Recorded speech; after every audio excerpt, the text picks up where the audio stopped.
Depression is such a slippery slope because the things that you want to do when you feel depressed just make you further depressed. Hi friends, I have been watching my own vlog videos today and people ask me why I make YouTube videos, and it really is for me to document my life for myself. And I was watching my old videos today, which I haven't done in a long time, and it just made me miss vlogging. It made me miss talking to you all. It made me realize that I'm missing out on documenting chapters of my life that is really nice to have from the past like couple of years.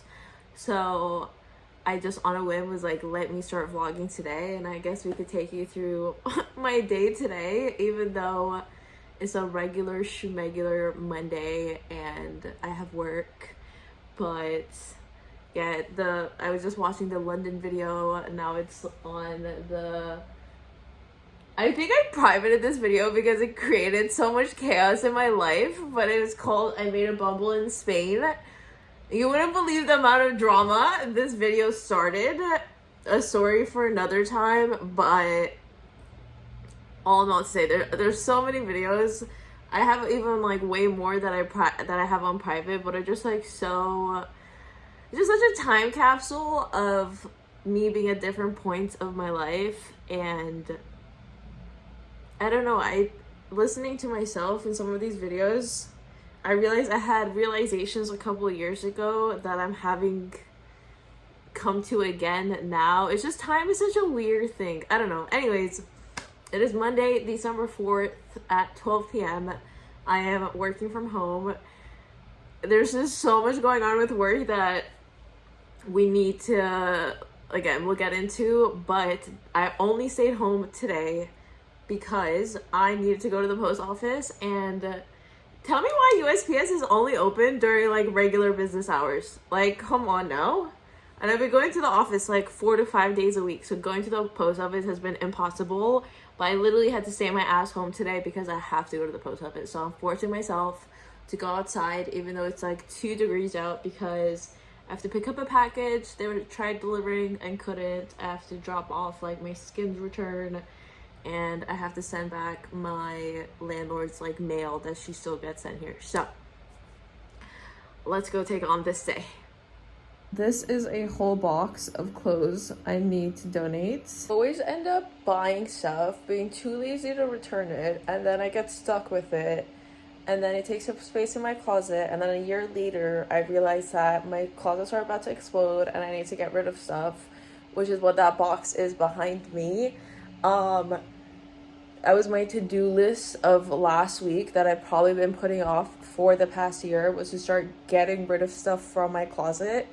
There's more that needs to go, but I am just way too lazy to try to post them on Depop and deal with the shipping and posting, when I literally had to work from home today just to go to the post office. Like, I just know it's not sustainable for me to try to sell stuff on Depop.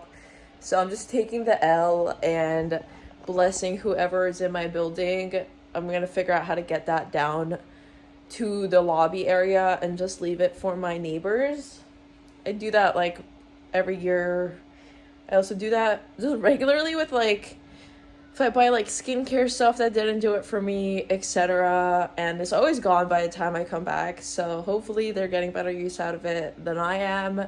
So I just need to figure out how to get that down all of my goddamn stairs. But I need to do that just so my apartment clears up. You don't even want to know what my apartment looked like the past couple of weeks. It was like giving depression dungeon.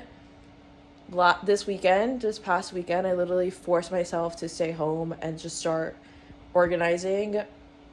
So now I just need to get that downstairs. Secured the bag.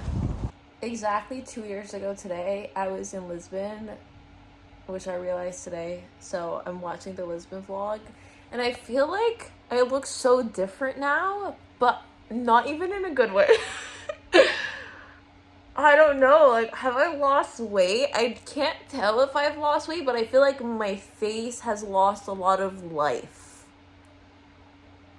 It's funny though, my lips were chapped there, my lips were chapped here, my skin was breaking out there, my skin is breaking out here, but I don't know. I swear I feel like work has been sucking out my soul and my life, and I feel like I've aged 10 years in the past year alone, and it is really wild watching myself and being like, whoa, like I recognize her, but I don't. It's also funny watching those after time has passed and seeing how things played out. Like, I was just showing the tour of my Lisbon Airbnb. Tell me why the Airbnb host somehow found my video and like commented about it. I felt so creeped out. I remember her saying that somebody had sent it to her. And I was like, I'm sorry, what? Like, me and my, like, 2 people that watch my videos, somehow she found my vlog in Lisbon. I don't know. I thought that was creeped out. The other thing is, I was telling the story of the guy from the airport. I never ended up seeing him. He was in New York a couple of weeks ago, though, because I guess his team, like, plays basketball. I don't know. His team was playing the Knicks. He was in town trying to hang out. I did not respond. But it's just funny seeing how things, like 2 years later, being able to add context to what I was vlogging here that you guys were not able to see. And I didn't even know while the things were happening themselves. It's just, this is a trip. But I cannot get over how lifeless my face is now compared to then. I don't know, man. I need to figure out how to get my life together, because I swear work has been sucking out my soul. My hair looks like it was better. My eyes feel like they were greener. My skin, bad then, bad now. Watching this video is making me want to book a trip to Lisbon today. I was thinking about going to London next year. I watched a London vlog, and the whole time I was literally counting down to leaving. So I'm thinking maybe I just need to give London another chance. I don't know, but I'm watching this Lisbon video and I'm like, damn, I should go back to Lisbon. I've been thinking about that the past couple months, but this video is, I feel like I seem so happy there. Updates, the first spot I wanted to go to. Never underestimate my ability to turn something into a makeshift tripod. It's been in meetings, I'm working, and now the sun is setting. I wish I had it in me to go to the gym, but when I work from home, because it's going to be dark by the time I'm out, getting and mustering the courage to go outside for the first time after dark is a no-go. That is why when I go into the office, it's a lot easier because I'm already like there. But I've just been reflecting a lot on corporate America and just how little it gives a fuck about people as people. And it makes me so sad as somebody whose self-worth is really tied to their work, seeing how corporate America's greediness and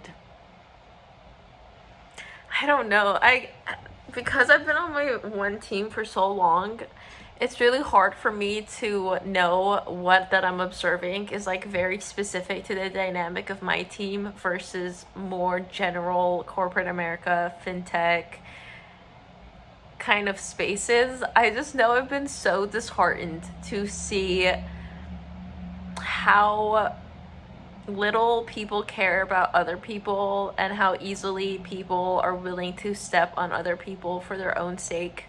I also feel that as women in these spaces, there is so much pressure to be nice, and you get docked so much if people do not have a perception of you being nice.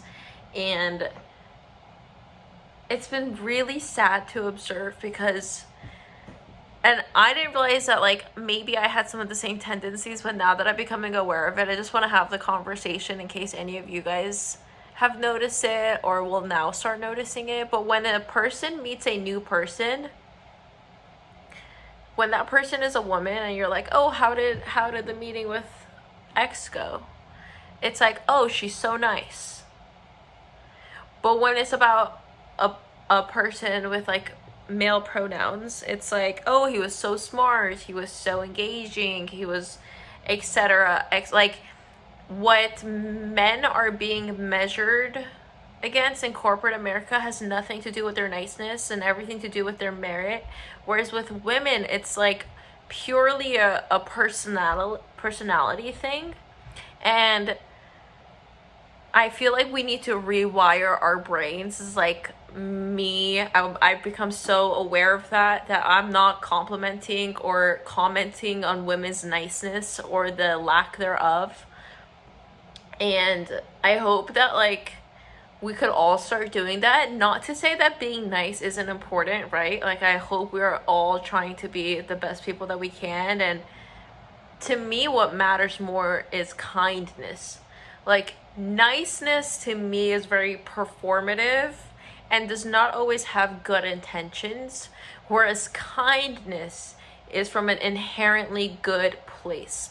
I think a lot of times people will come off as nice and then go and trash you behind your back or fuck you over in X, Y, and Z, but like a genuine kind person would never do that. And I think like I'm just becoming more cognizant of like how a woman and like a ambitious woman and a woman that's like climbing the leadership ladder and the corporate ladder maybe like a little bit faster than most is like, because they can't dock you on your intelligence, they start docking you on your personality type. And it's just such a crazy thing to observe as we're getting on like annual reviews. And some of you guys might be going through that as well. I do want us to have more conversations about corporate America, just because I do think there are a lot of you that watch me that are in grad school right now or gearing towards getting your full-time careers after grad school. And I know that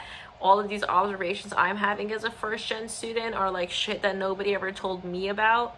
And I think so much of what bonds us is being first-gen, at least from the messages I get. And I think I owe it to you guys to, now that I've gone from grad school to corporate life, to share my findings and share my learnings the same way I did about like how to get into Columbia, for example, to like how to fucking try to survive corporate America, because this shit is rough. And I think it's like, especially as a woman, it's like you're working through the fucking stereotypes of like being a woman, but then it's also like, as a young woman, I never understood the impacts of like ageism, but ageism is such a factor in corporate America that I feel like nobody talks about either. And then on top of that, it's like being a young woman of color. It's like all of it at once. And then like a smart young woman of color, it's like it's really easy for people to start projecting their insecurities onto you, because they didn't feel like they were where you are at their age, or they felt like they had to work X, Y, and Z to get to where you are at your age. I also think, and this is like, I want to give full grace to like women who are the ones projecting this, because it is all of the patriarchy that women have such like internalized ageism within themselves that like women, I saw a thing that was like, nobody will hate you more than your female manager over 40 years old. And it's like, it's just not even their fault, but like I've seen it. I didn't think it would be real, and I didn't want it to be real, but I've like observed it even outside of myself. It's like, as women, as you age, there's like so much like shit that you have to then process and go through, because society has deemed you as an aging woman and is like now looking at you differently, and like now you're becoming more invisible because the stuff that the patriarchy has prioritized is all in the youthfulness and like being young, that I think you end up building resentment towards society as you're aging, but then end up projecting that against other younger women, and it's not even their fault. It's just, I don't know, I've never heard anyone really talking about this. This is just like a tidbit, like me just thinking out loud of just like shit I've observed. But I feel like low-key, like the corporate America I have observed in so many ways has been so toxic. I feel like the year I have had has been so in part to the toxicness of like corporate America. And I'm like, genuinely, if I had to categorize this chapter of my life for the past year, it would be surviving corporate America. And like, that's why watching back the videos, like I feel the youth that has been taken out of me. I feel the life that has been sucked out of me. And then you add in like every time I'm opening my phone, I'm watching genocide of fucking brown people. Like, my country barely finished killing my own people. Now I'm watching Israel kill like innocent Palestinians. I'm like, I know me saying this out loud, like, it's like, I hate how like uncomfortable it feels to have to say that like we should not be killing innocent civilians. We should not be killing anyone, but we should not be killing innocent civilians, and we should not be fucking carpet bombing Gaza. It's like how defending Gaza and Palestinians has become this like fearful thing is, I'm sick of it. If you've seen it on my Instagram, you know from the first day this shit started, I said we all need to start thinking critically about what the fuck is going on, because the media will do everything to try to twist it around to make the brown people look like the villains, look like the terrorists, look like X, Y, and Z. And I think watching what is happening in Gaza, watching the genocide happening in Gaza, and the media's perception of what is happening in Gaza has sent me down a rabbit hole of having to unpack how being an Iranian immigrant in New York after 9/11 shaped my whole life, shaped my perception of myself, shaped my perception of my own people. I literally want to cry even thinking about this, because like, although I've been thinking it, this is the first time I'm like saying it out loud. But like, it just like,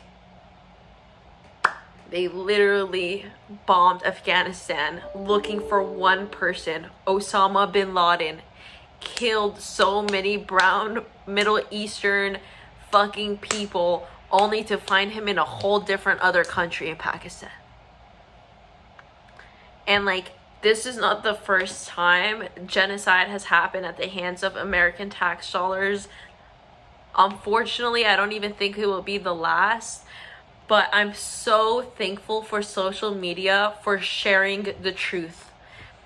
Like, if you, not that it fucking matters, and that's like the other part of like, there's so many layers to this, is like, people are at their worst moments in their whole lives, having to be recorded going through the worst thing they'll ever go through, only for people here to try to see like what is actually going on. And yet it is still not enough, because like they're still continuing to be killed.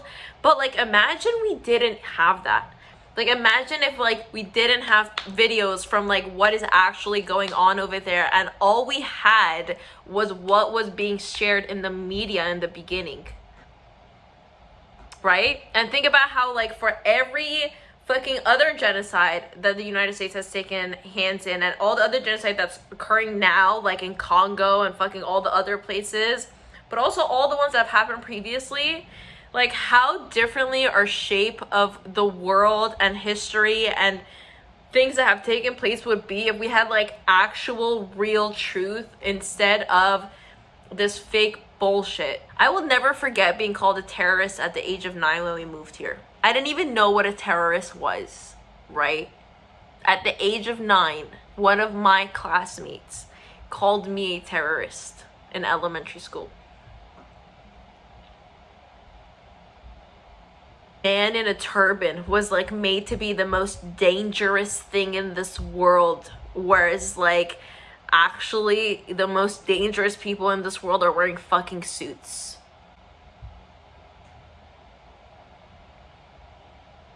I don't know, man. There's been so much unpacking going on. Like, I'm so exhausted from life. Like, I'm so exhausted from the corporate bullshit. Like, I won't even be able to talk to you about like the amount of shit I've had to go through professionally, because like I don't even know it would be allowed to, like, watching my own people die for like all of last year to now watching like more brown people die, and it's just like more people die in general. It's like there's been so much health stuff in my family. It's just been like, this has been a fucking year, and I'm so exhausted. I'm just so burned out. Like, I feel like I've been in survival mode for so long. I feel like everyone has been in survival mode for so long, and I don't know how to even like stop to catch my breath, because my brain is functioning at 100 miles per hour, that like when I slow down, it's like, okay, why aren't you doing more?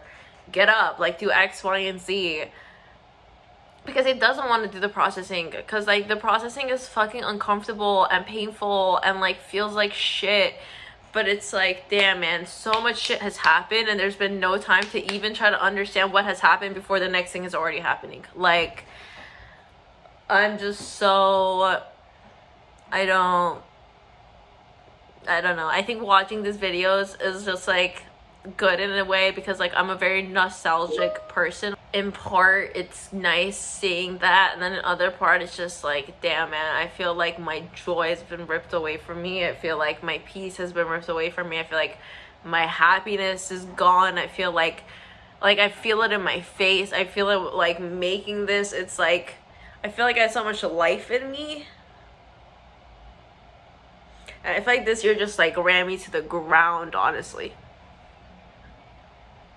So, I don't know. I guess this to say, like, if any of you have also felt like complete shit, like, just know you're not alone. Like, this year was fucking hard.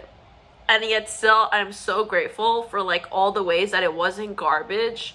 But like also, I really feel like I've been in the fucking trenches, and I'm just like, where is the light at the end of the tunnel? Like, I don't know, like, what is fucking retrograding? Like, I'm not even in my Saturn return yet. Like, God, if this is what like this year has felt, I'm not even ready for my goddamn Saturn return. You know what I mean? Like, I'm just so tired. So a part of me is like, okay, like finish work and then go outside and go to the gym and go do X, Y, and Z. The other part of me is like, bro, I'm fucking burned out. So I don't know. But then it's also like, I know for my mental health, it would be better to go outside and to engage and to work out and to like be around people. Depression is such a slippery slope, because the things that you want to do when you feel depressed just make you further depressed. I just watched the episodes with my sisters during quarantine and when my sister was graduating, and that just made me so happy. I am so excited to be going home, and hopefully I'll get to vlog for you more when I'm home with my sisters, because I do think that these time capsules, as weird as it feels looking back and like seeing how much my life has changed, is also so good for preserving really special moments in life, and I want to continue having that. So, not to say vlogmas in like a making a vlog every single day, but like maybe vlogmas as in hopefully I will be vlogging more in the month of December, starting off with this, I guess, which was not planned, but I think we just needed to catch up. And hopefully if you have been feeling similar, you just know that you're not alone, and I guess that's all I've ever wanted from any of my videos. Hopefully you are not feeling similar though, and you're thriving and life feels good and you had an amazing year, and we get to catch up more and I get to share with you my like actual life and the rest of the vlogs that happened this year. So please come back for maybe a more positive, optimistic video next. Bye.